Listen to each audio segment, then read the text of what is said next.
Hello everyone, today in this video we will discuss how to generate mobile hotspot QR code on Samsung Galaxy A57. Let's start the video. First of all, go to app library. Here click on settings app. Now in setting you will see first option is connection. Click on connection.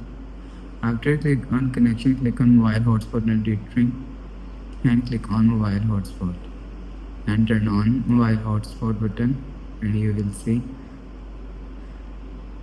And if you want to generate mobile hotspot QR code, so click on QR code and you will see.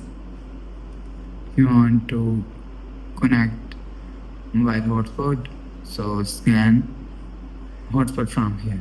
After scan hotspot, you will see your internet is connect. After the process, go back to home screen.